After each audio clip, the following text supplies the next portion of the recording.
빌립보서 2장 7절 8절 말씀. 전도사님, 저 안에 저기 리모컨 좀 해줄래요?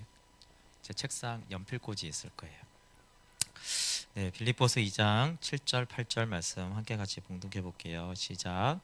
오히려 자기를 비워 종의 형체를 가지사 사람들과 같이 되셨고 사람의 모양으로 나타나사 자기를 낮추시고 죽기까지 복종하셨으니 고 십자가에 죽으심이라. 아멘. 네, 이제 겨울이 다가오는데 이거 아니고요. 그 연필꽂이 있어요. 예, 이건 서영수 목사님 겁니다. 네, 벌써 32번째. 네, 그리스도의 모든 복종이 우리를 구원했다. 네, 그리스도의 모든 복종이 우리를 구원했다라는 말씀으로 32번째 기독교 강요 함께 나누도록 하겠습니다. 네, 늘 하듯이 우리 복습 좀 하면요. 네, 우리 지겹도록 제가 읽어드리는 기독교의 강령이 뭐냐고 내게 묻는다면 뭐라고 한다고요? 네, 첫째도 둘째도 셋째도 그리고 언제까지나 겸손이라고 대답하겠다.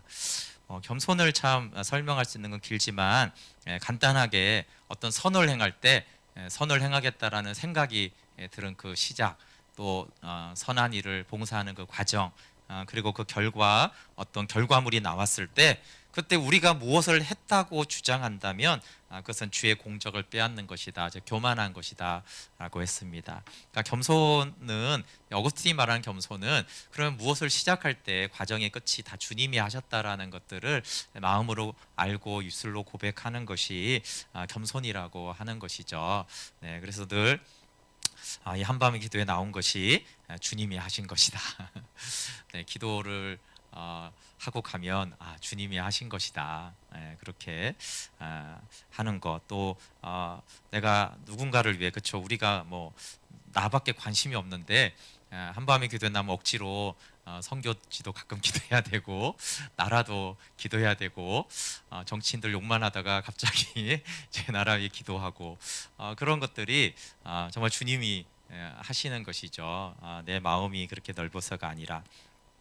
네, 그리고 이제 신구약의 목적을 좀 봤습니다. 그것은 항상 신구약은 그리스도와 영생을 증거합니다.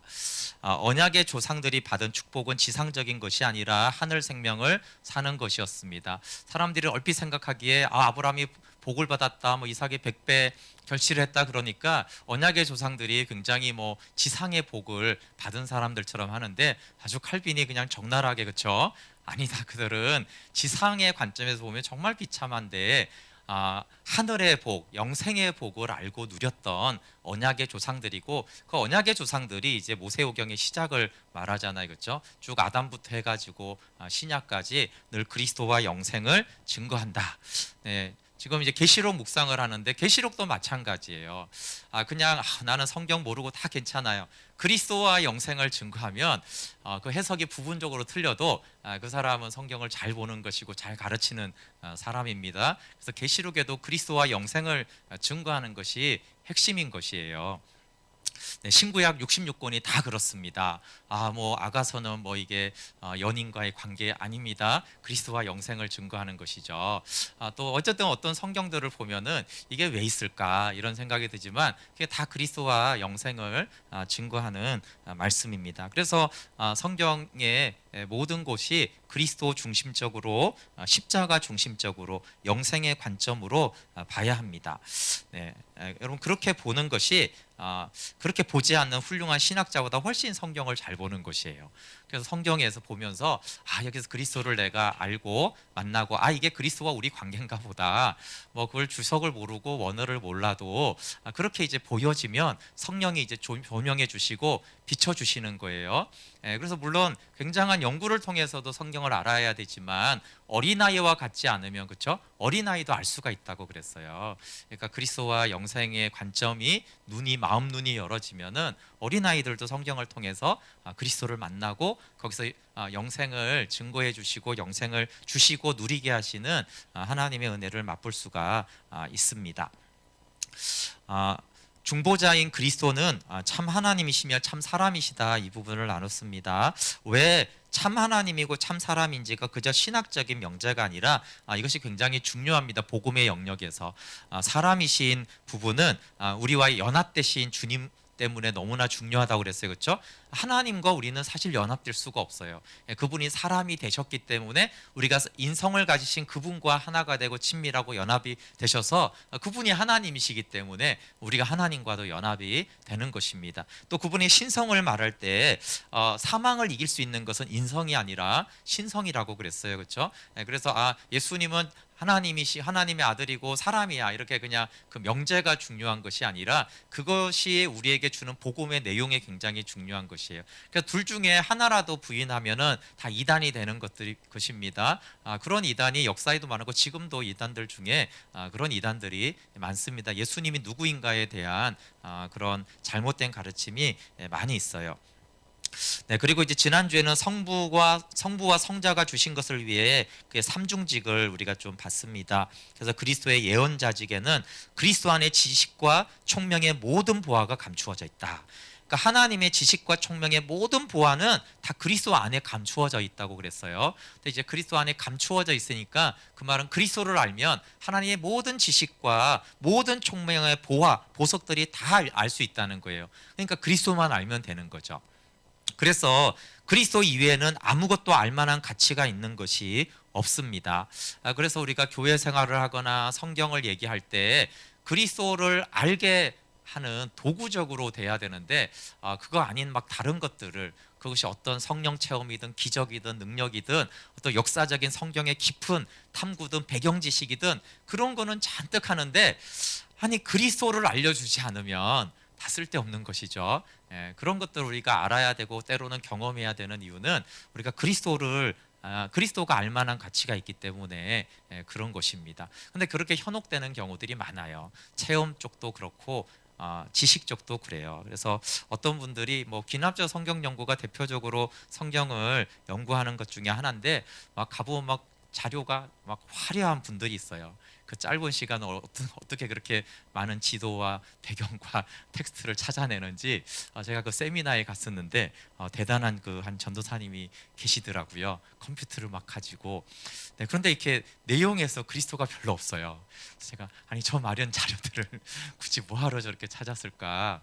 네, 저 정도를 자료를 찾으면은 엄청난 그리스도에 대한 계시가 나와야 될 것 같은데 그래서 많이 안다고, 많이 배웠다고, 많이 읽었다고 그리스도를 아는 것은 아닙니다. 오히려 그것이 그리스도를 가릴 때가 많아요.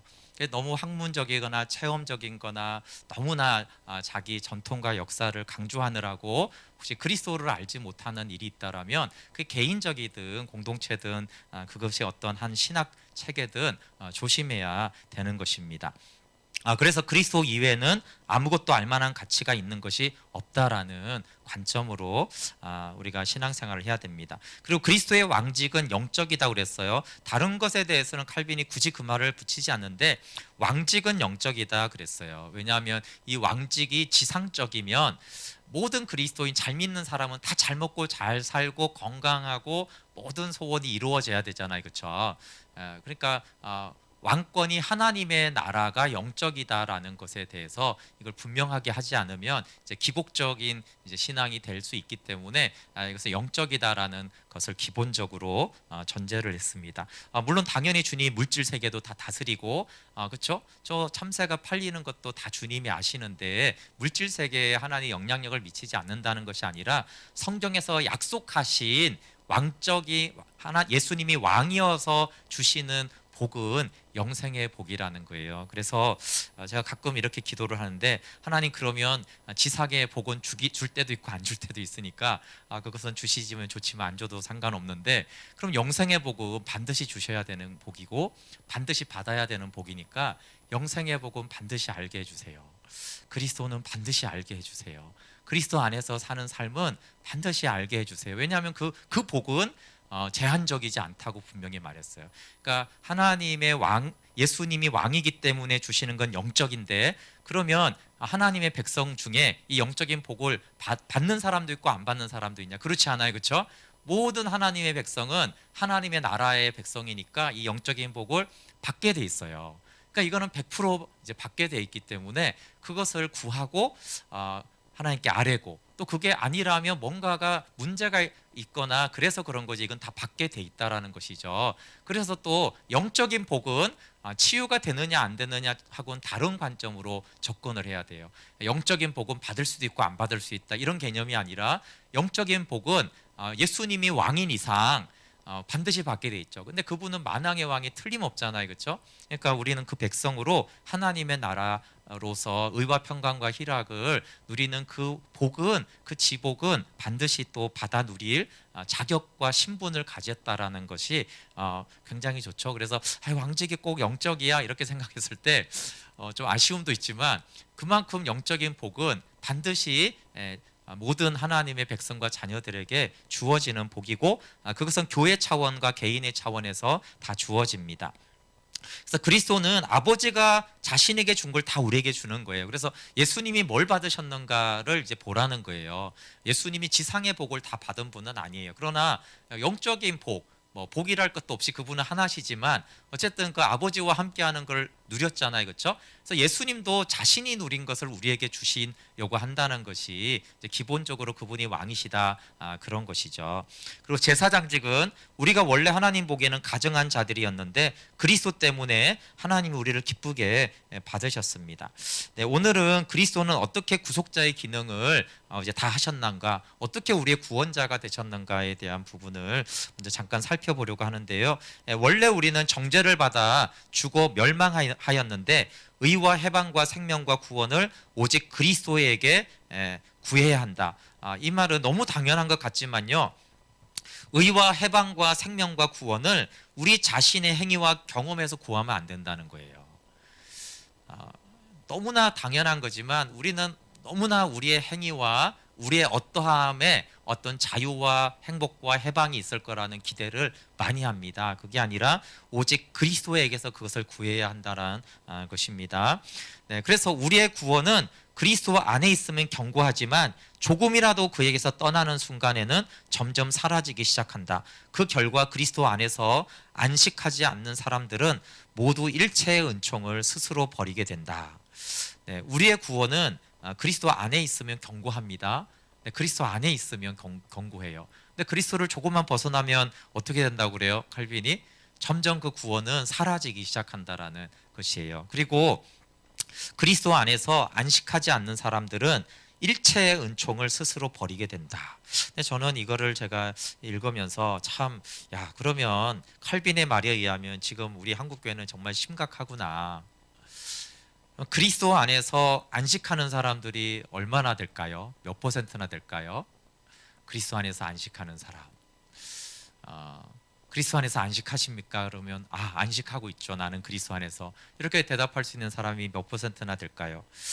근데 만약에 안식하지 못하면은 일체의 은총을 스스로 버리고 있다라는 거예요. 근데 문제는 안식은 못한다라고 말을 하는데 하나님의 모든 은총을 내가 스스로 버리고 있다라는 것 자체를 모른다는 거예요. 근데 안식은 못 누리는데 하나님의 은총은 다 있을 것이라는 그런 심각한 착각이 있다라는 거죠. 칼빈에 의하면. 칼빈이 말 그리스도 안에서 안식하지 못하는데 무슨 은총이 있단 말이냐, 도대체 무슨 은총을 받으려고 하는 말이냐, 은총이 없다 그리스도 안에서. 왜 그리스도 안에 있으라고 했는데 스스로 그 안에 거하지 않는데 어떻게 하나님의 은총을 기대할 수가 있느냐, 이렇게도 이제 반문할 수가 있죠. 네. 그래서 우리가 연약하긴 하지만 적어도 그렇구나, 하나님의 은총은 그리스도 안에만 있으니까 그리스도 안에서 안식하는 것에 내가 당연히 있어야 되고 그것을 찾아가야만 한다는 것입니다. 베르나르두스의 말은 너무 좋은데 요약하기가 힘들어서 그냥 제가 읽어드릴게요. 예수의 이름은 강명일 뿐 아니라 양식이다. 그것은 또 기름이다. 이 기름이 없으면 영혼의 모든 양식은 마른다. 그것은 소금이다. 이 소금으로 맛을 내지 않으면 우리 앞에 놓이는 음식은 온통 맛이 없다. 끝으로 예수의 이름은 입에 꿀이요 귀에 음악이며 마음의 기쁨이요 동시에 약이 된다. 예수님의 이름을 말하지 않는 가르침은 향기가 없다.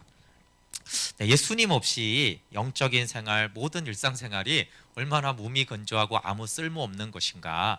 예수님의 이름이 없는 기독교적인 기도나 가르침과 설교가 얼마나 아무것도 아닌가에 대해서 말하는 것이죠. 네, 주님이 어떻게 우리의 구원을 성취하셨는가를 우리가 잘 알아야 되는데, 그것은 우리의 구주임을 확신하는 것이면서 우리의 믿음에 대한 충분하고 견고한 토대가 중요하기 때문입니다. 그래서 누구든지 자기 속에서 깊숙이 들어가 진지하게 자신의 모습을 살피면 반드시 자기 자신을 향한 하나님의 진노와 적의를 느낄 것이다. 네, 반드시 우리가 우리 안에서 나를 향한 하나님의 진노와 적의를 느껴야 된다라는 것이에요. 죄인이 재책에서 사면되기까지는 하나님의 진노와 저주가 항상 그들 위에 있기 때문이라는 것이에요. 물론 이제 칼빈의 시대와 오늘날의 시대는 문화적으로 너무 다릅니다. 그때는 다 가톨릭이든지 다 기독교인이든지 이런 세상이니까 우리나라처럼 안 믿는 사람이 있고 믿고 이런 개념은 아니에요. 그래서 우리나라 같은 경우는 이렇게 사형리처럼 이렇게 복음을 전하잖아요, 그렇죠? 먼저 어쨌든 예수님이라는 분을 소개해야 되고 또 믿게 해야 되겠다라는 것이 크기 때문에 그것이 그렇게 나쁘다고 생각하진 않아요. 그렇지만 또 한편으로는 어떤 것이 좀 다르냐 하면 예수님도 그렇고 이제 칼빈 같은 경우도 그렇고 하나님이 우리를 사랑하십니다. 우리는 죄인입니다. 그렇지만 우리를 이렇게 가르치지 않아요. 먼저는 하나님의 진노를 가르치죠. 하나님의 진노. 그리고 얼마나 우리의 죄가 심각하며 그 죄가 얼마나 하나님의 진노를 불러일으키는지를 먼저 이제 가르치죠. 그러니까 사실 불신자에게 우리가 복음을 전한다면 하나님이 진노가 큽니다 이러면 쉽지 않겠잖아요, 그렇죠? 그러나 사실은 교회를 오래 다녔고 사실 모태신앙으로 교회를 다녔잖아요. 그러면 하나님이 너를 사랑해 이거보다는 하나님의 진노를 먼저 가르쳐야 된다는 거예요. 그가 이미 하나님을 인식하고 있기 때문에 완전히 잘 믿고 안 믿는지는 모르지만 어쨌든 하나님을 믿고 있고 하나님을 인식하고 그분이 살아계신다라는 걸 믿으면 하나님의 진노를 먼저 가르쳐야 된다라는 거예요. 네, 그래서 하나님의 진노와 저주에 대한 깨달음이 먼저 있어야 된다. 네, 하나님은 우리가 원수되었을 때 우리에게 자비를 베푸신 것이 아닌가? 우리와 화해하기 전에 우리의 원수였다는 것이 어떻게 합당한가라는 질문들이 있을 수 있는데, 로마서 5장 10절은 그리스도의 죽음으로 화해와 은총을 얻기 전에는 우리가 하나님과 원수였다라고 분명히 말합니다. 그렇죠? 그리고 또 갈라디아서 3장에 보면은 그의 희생으로 속량되기 전에는 우리가 저주 아래 있다라고 분명히 말씀하셨어요. 그래서 여기 2번이 이제 칼빈이 말하고 싶은 것이고, 사실 우리의 신앙생활에 굉장히 중요한 부분이에요. 이제 보이시면 한번 같이 읽어볼게요. 시작. 우리 마음은 우선 하나님의 진노에 대한 두려움과 영원한 죽음에 대한 공포심으로 놀라며 압도되지 않는다면 하나님의 자비를 받아도 생명을 붙잡는 열성이 부족하거나 생명을 받아도 올바로 감사할 줄을 모르기 때문에 성경은 우리가 그리스도와 연결되지 않고서는 하나님이 우리의 원수이며 그의 손은 우리를 멸망시키려고 무장하고 있다는 것을 우리가 깨닫도록 가르친다. 그리고 오직 그리스도 안에서만 하나님의 자비와 아버지 같은 사랑을 받아들이라고 가르친다. 네, 그러니까 이 앞부분에 대한 고백이 있냐 없냐가 그 사람의 신앙에 큰 영향을 미친다라는 거예요. 하나님의 진노에 대한 두려움과 영원한 죽음에 대한 공포심에서 너무 놀라가지고 압도된 적이 있는가? 그런 공포심에 압도되어서 놀라지 않았다라면 이제 그래도 예수님 믿을 수 있잖아요, 그렇죠? 그 하나님의 사랑이라는 거를 깨닫게 됐는다고 해도 이제 그 생명을 붙잡는 열정이 이제 부족해지거나 정말 그 생명을 받고도 하나님께 온전하게 감사하지를 않는다는 거예요. 그러니까 그냥 대충 이제 신앙생활을 하게 된다는 거죠. 그래서 성경은 그리스도와 연결되지 않은 사람은 하나님의 원수고 그의 손이 하나님이 우리를 멸망시키려고 무장하고 있다는 것을 가르친다는 거예요. 그 가르치는 목적은 뭐예요? 정말 두려움 자체가 아니죠. 그 두려움 속에서 빠져나와서 오직 그리스도 안에서만 하나님의 자비와 사랑이 있다라는 걸 가르치는 거예요. 그래서 그 공포와 진노 속에서 그리스도로 인하여서 죄 사함 받고 자유케 된 걸 안 사람들은 오직 그리스도 안에서 하나님의 자비가 있다는 걸 안다는 거예요. 근데 이거를 이제 먼저 만나기 전에 하나님이 사랑인 것을 알면은 그리스도 안에서 하나님의 자비와 사랑을 구하지 않게 되죠. 그리스도 안에 있지도 않고 그리스도를 찾지도 않으면서 하나님 날 사랑하시니까 뭐 이런 식으로 이제 되는 이 상황. 그러면서도 또 하나님께 감사하거나 그 생명을 갈망하지도 않는, 열정적으로 주님을 구하지도 않는 그러는 거예요. 그래서 왜 하나님을 열정적으로 구하지 않는가를 하면 그 사람의 삶 속의 신앙에서 하나님의 진노 그리고 죽음의 공포에 대한 이 압도됨이 없었다라는 것이죠. 그래서 하나님의 진노와 저주를 먼저 깨닫는 것이 먼저입니다. 먼저만 있으면 안 되죠. 나중에 그리스도로 인한 하나님의 자비와 사랑을 만나야 됩니다. 네, 그래서 이것이 안 되면은 감사도 적은 거예요. 그래서 여러분 내 신앙생활이 잘 안 될 때는 물론 하나님의 사랑을 더 알게 해주세요 이렇게 기도해도 되지만 반대도 있어. 하나님 정말 하나님 그리스도가 없을 때 내 영혼이 얼마나 하나님의 진노와 그 두려움 속에 있는지를 깨달아 알게 해주십시오. 그래야지만 내가 받은 은혜와 용서가 얼마나 귀하고 아름답고 감사한지를 알기 때문에 그렇죠. 근데 이제 그런 기도는 거의 안 하잖아요, 그렇죠? 물론 하나님 사랑은 알게 해달라고 했지만 하나님의 진노와 그 죽음의 공포와 그 심판의 두려움을 알고 떨며 내가 놀라게 해주세요. 근데 뭐 철로역정이라는 얼마 전에 애니메이션 개봉되고 유명한 책이잖아요, 그렇죠? 거기 보면은 그 사람이 이 짐을 지고 너무 힘들어하잖아요, 그렇죠? 근데 이제 그 십자가를 딱 만났을 때 그게 풀어지면서 막 그 짐이 떼굴떼굴 굴러서 무덤으로 들어가잖아요. 그러니까 그 사람은 이 짐이 너무너무 무겁기 때문에 너무너무 이 짐이 무거운 게 막 리얼하고 너무 고통스러워서 심지어 가족도 떠나잖아요, 그렇죠? 아내의 만류에도, 왜냐하면 이 짐이 너무 무거운 거예요. 그러니까 그 진노와 그 저주가 너무 무거우니까 이게 천성을 향해서 떠날 수밖에 없었고, 그리고 그 짐이 벗어지는 순간을 잊을 수가 없는 거죠. 그러니까 그 짐이 너무 무거웠던 사람은 그리스도 안에서의 자비도 너무 감격스러운 거죠.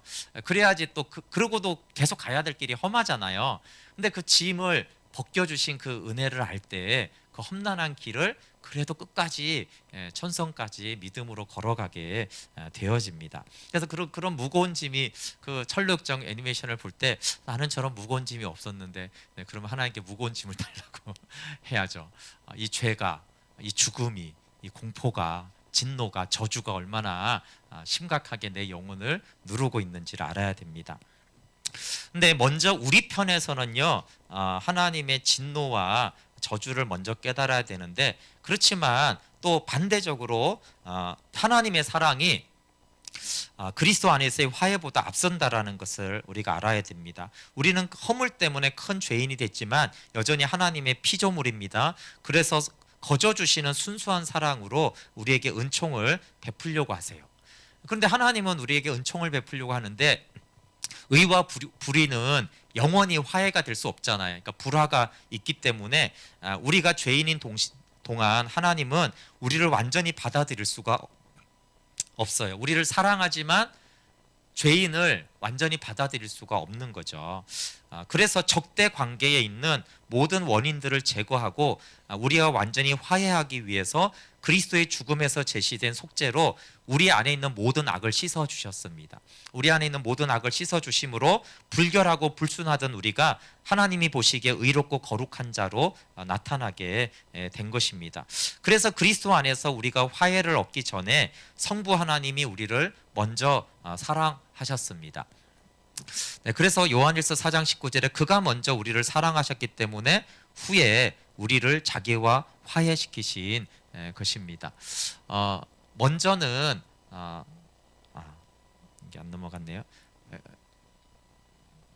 네, 여러분 먼저 우리를 사랑하셨기 때문에 후에 우리를 자기와 화해시켰어요. 이거 하나님 편에서는 그렇습니다. 하나님은 먼저 우리를 사랑하셔서 우리와 화해를 했어요.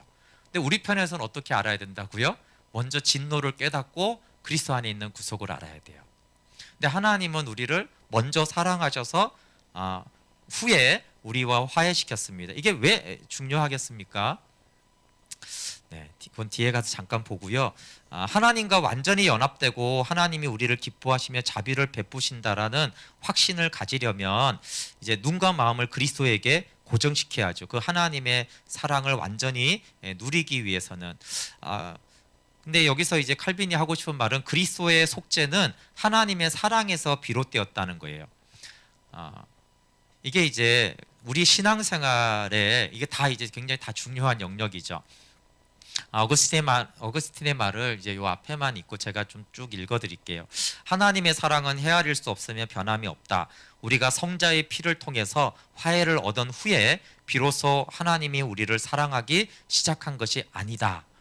네, 피로 용서받았기 때문에 사랑하기 시작한 것이 아니라는 거예요. 도리어 우주 창조 이전에 우리를 사랑하셔서 우리도 독생자와 함께 아들들이 되도록 하셨다. 이것은 우리가 아직 무엇이 되기 전이었다. 우리가 그리스도의 죽음에 의해서 화해를 얻었다는 사실에 대해서 마치 아들이 우리를 하나님과 화해시킴으로써 하나님이 전에 미워하시던 자들을 이제부터 사랑하시기 시작하도록 만드셨다는 듯이 해석해서는 안 된다. 도리어 우리는 죄로 인해서 하나님의 원수였지만 그분이 우리를 사랑하시기 때문에 우리는 이미 그와 화해했다. 그러므로 우리가 하나님을 미워하며 악을 행했을 때에도 그는 우리를 사랑하셨다. 이와 같이 그는 우리를 미워하신 때에도 놀랍고 거룩한 방법으로 우리를 사랑하셨다. 우리 각 사람에게 있는 우리가 만든 죄악을 미워하는 동시에 그가 만드신 것을 사랑하실 수 있었다. 네, 우리에게 진노하시면서 동시에 우리를 사랑하신 그 하나님에 대해서 말하는 거예요. 이게 이제 의미는 뭐냐 하면은 속죄가 사랑의 원인이 아니라는 말이에요.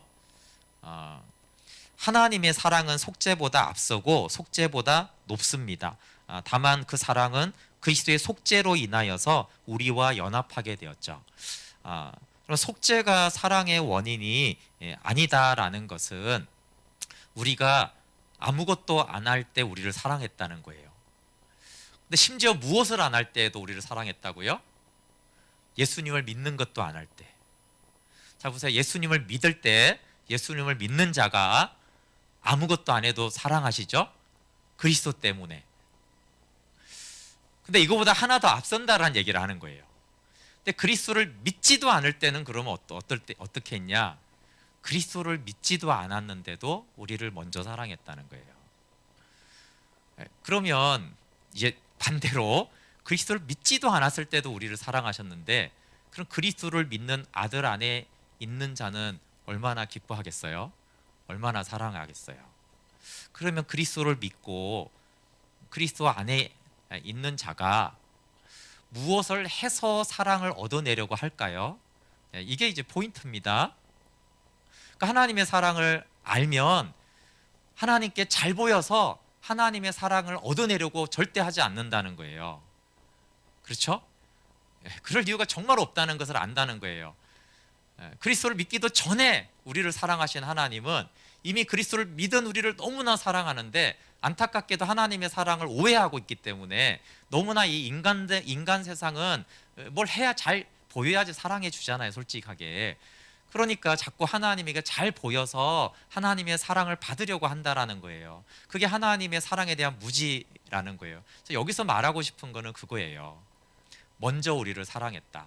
심지어 속죄받지 않은 자도 사랑했다. 우리 편에서는 예수를 믿지도 않았는데도 우리를 사랑했다. 심지어 하나님과 원수인데도 우리를 사랑했다. 그러면 이제 하나님의 자녀는 왜 우리를 사랑하실까? 네. 우리가 막 헌금 많이 하고 봉사하고 철야를 그런 게 아니라는 거예요. 그렇죠? 세상에 나가서 구제하고 막 그게 아니라는 거예요. 그 사랑은 이미 부어진 거죠. 그러니까 정말 늘 하는 우리가 얘기지만 하나님의 사랑을 우리가 이미 받았기 때문에 우리가 섬기는 것이고 그 사랑을 흘려보내는 것이 선을 행하는 것이고 그 사랑을 나타내는 것이 봉사하는 것이잖아요. 그렇죠? 근데 우리가 자꾸 이게 거꾸로 되잖아요. 봉사해서 기도해서 누군가를 막 도와줘 가지고 하나님한테 이쁘게 돼가지고 하나님의 사랑을 받아내려고 하는 것은 하나님의 사랑을 너무나 모른다는 거예요. 그래서 속죄가 사랑의 원인이 아니다라는 말을 하는 거예요. 속죄의 가치를 낮추는 게 아니죠. 하나님의 사랑이 얼마나 먼저 사랑했고 깊은데 자꾸 그 하나님의 사랑을 인간의 조건적인 사랑처럼 생각하지 말아라. 속죄가 없어도 우리를 먼저 사랑하신 그 하나님의 사랑을 깊이 안다라면 속죄받은 우리는 더 사랑을 얻어내기 위해서 뭘 할 게 없는 거예요. 이미 완전하다라는 것에 대해서 말하고 있는 것입니다. 네, 그리고 그러면 어떻게 그리스도는 우리의 죄를 없애고 하나님이 우리에게 호의와 친절을 품게 하셨냐라고 했을 때 우리가 보통 예수님의 십자가 복음으로 우리를 구원하시고 자녀 삼았다 이렇게 이제 보통 생각하잖아요. 네, 칼빈은 이제 그거는 가장 좋은 대답이 아니다. 어떻게 주님이 우리의 구원자가 되고 하나님 아버지가 우리를 기뻐하고 호의를 베풀도록 했냐 하면 예수 그리스도의 복종 생활 전체가 그 일을 이루었다라고 하는 거예요. 로마서 5장 19절에 한 사람이 순종하지 아니함으로 많은 사람이 죄인 된 것 같이 한 사람이 순종하심으로 많은 사람이 의인이 되리라. 그러니까 예수 그리스도의 순종으로 많은 사람이 의인이 됐잖아요. 근데 여기 예수님의 순종을 십자가로 제한하면 안 된다는 거예요. 물론 십자가가 순종이지만 그리스도의 그 순종하는 모든 것이 우리의 구원자 되심이라고 하면서 이제 한 예를 드는 것이 뭐냐면 갈라디아서 4장 4절 5절을 드는 거예요. 여기에는 예수님이 여자에게서 나게 하시고 율법 아래에 나신 것은 율법 아래에 있는 자들을 속량하시고 이런 말씀이 있어요. 그러니까 그분의 탄생이 여자에게서 나셨잖아요. 그러니까 이 성육신 자체 종의 형태를 취하신 그때부터 우리를 구속하시려고 해방의 대가를 치르기 시작하셨다라는 거예요. 그러니까 그분이 마리아의 태에서 잉태되신 것 자체가 구속의 시작이라는 거예요. 그것은 순종이었고 복종이었고 그렇죠? 아버지에 대한. 그러니까 그 복종은 예수 그리스도의 복종은 십자가에서만 있지 아니하고 그분의 출생과 탄생 자체가 복종이고 그 출생하는 복종 자체가 우리의 구원 사건이 됐다라는 거예요. 네, 그래서 그리스도의 탄생부터 예수님의 그 모든 일생 동안에 보이신 복종, 그 복종의 이제 정점이 십자가에서 나타났죠, 그렇죠? 그는 빌립보서 2장 7, 8절에 오늘 본문에 자기를 비워 죽기까지 복종하셨으니 그 십자가의 죽으심이라. 근데 여기서 이제 우리가 십자가의 죽음 자체는 굉장히 중요한 것을 많이 말했잖아요. 근데 칼빈은 특별히 그건 당연히 중요하고 거기에서 그가 기꺼이 하신 복종이 가장 중요하다는 거예요. 그러니까 죽음 자체가 아니라 십자가의 죽음이 뭐가 다르냐 하면 복종하는 죽음이었다라는 거예요. 그가 복종하는 죽음이 아니라 그냥 죽었다라면 의를 더하지 못했을 거라는 거죠. 그리스도는 빌라도의 법정과 십자가에서 죽기까지 아주 무서운 공포심과 싸우면서 저 잔인한 고통 중에서 자신에 대한 생각을 잃혀버리고 우리를 도우려고 했습니다. 그리스도께서 자기의 감정을 무시하고 아버지의 뜻에 전적으로 자신을 굴복시키시고 복종하지 않았다면 하나님에게 합당한 희생을 드릴 수 없었을 것이다. 그러니까 십자가 구속의 핵심은 복종이라는 거예요. 복종. 그럼 복음은 그리스도시며 그의 메시아적인 행위잖아요. 근데 우리가 그 메시아적인 행위는 예수님의 십자가 복음과 장사 복음과 부활 복음으로 그 내용까지 우리가 이해되는데 그리스도가 복음이다. 복음은 예수 그리스도다. 이것을 말할 때 물론 예수님 자체가 복음이죠. 근데 그 말에는 그분이 복종한 모든 삶이 복음이라는 거예요. 그러니까 우리가 복음이다 그럴 때 우리의 구원자시다라고 할 때 십자가와 무덤과 부활만 보면 안 되고 그분의 탄생도 그렇죠. 복음이고 그분이 아버지께 순종한 그 모든 그러니까 복음서에 나타난 그 모든 행위들은 예수님의 복종이었죠. 그냥 요한복음에 내가 아버지께서 말한 것을 내가 말하고 그러니까 그분의 가르침 자체가 모두 다 복종이잖아요. 그렇죠? 그리고 그분이 아버지가 하는 것을 보고 나는 행한다고 했으니까 그분이 하신 모든 것은 복종인 거예요. 누군가를 고치고 살린 것은 아버지에 대한 복종이었어요. 그러니까 그 모든 것이 복음이라는 거예요. 사람을 고쳐서 복음이 아니고 그분이 아버지께 복종하셨기 때문에 그래요. 그것이 다 우리에게는 구원 사건이 되어지고 복음의 내용이라는 것입니다. 그래서 이제 예수 그리스도가 복음인 것이에요. 그것은 그 존재 자체도 복음이지만 그분의 복종이 다 우리에게 구원을 주시는 하나님의 복음이죠. 그리고 십자가 복음을 알 때도 그 복종을 알 때 십자가 복음을 정말 잘 이해한다는 거예요. 깨닫는다는 거예요. 그분이 죽으셨다가 아니라 복종하심으로 죽으셨구나. 그게 이제 십자가 복음을 아는 키라는 거죠. 네, 마지막 부분 조금 하고 마무리하겠습니다. 네, 빌라도에게 정죄받으심. 이 내용이 왜 이렇게 순서가 되는지 혹시 눈치채셨어요? 보셨어요? 사실 기독교 강요호가 사도신경을 기초로 이렇게 순서대로 하고 있어요. 예, 전능하사 천지를 만드신 하나님 아버지를 내가 믿어. 그래서 이제 그 삼위일체론을 먼저 가르치죠. 예, 우리는 삼위일체가 너무 어려운데 가르치지 배운 적도 없기도 한데 그래서 지금 이 복음의 내용이 이렇게 그 사도신경의 신앙 고백대로 설명을 하고 있는 것입니다. 그래서 이제 고난의 종류가 많은데 빌라도에게 고난 받으사 그 부분이 있잖아요. 그 부분을 잠깐 설명하는 거예요. 그래서 빌라도에게 정죄를 받으셨다. 네, 그럼 빌라도 앞에서 왜 그리스도가 정죄를 받으셨느냐? 우리의 죄로 인한 저주가 하나님의 마지막 심판을 위하여 그대로 남아있기 때문이라는 거예요. 그러나 빌라도의 법정에서 주님은 우리가 받아야 할 벌을 전가받았다. 하나님의 무서운 심판에서 우리를 구출하시려고 이 부분이 중요해요. 그리스도는 죽을 인간에게 더군다나 악한 불신자에게 정죄를 받는 것을 허락하셨다. 네, 우리가 받아야 될 벌을 대신 받고 우리가 그 하나님의 법정에서 심판을 받아야 될 그 벌을 대신 받기 위해서 그리스도는 죽을 인간에게 더군다나 악한 불신자에게 정죄받는 것을 허락하셨습니다. 우리의 정죄를 제거하기 위해서는 그가 그저 죽는 것으로만으로는 충분한 것이 아니었다. 네, 우리를 구속하는 대가를 치르기 위해서는 죽음의 종류를 택할 필요가 있었다는 것이에요. 그래서 예수님은 죽음의 종류를 택한 것이에요. 어떻게 택하셨어요? 한마디로 복종하는 죽음을 택하신 것이죠. 구체적으로는 그것은 우리의 정죄를 자기에게 옮기는 동시에 우리의 죄책도 다 맡으심으로써 우리를 해방하는 죽음이 돼야 됐다. 그래서 만약에 그가 예수님이 도둑에게 그냥 죽었다라면 도둑질해서 죽은 게 아니고요. 도둑이나 강도에게 그냥 갑자기 죽었다라면 그것은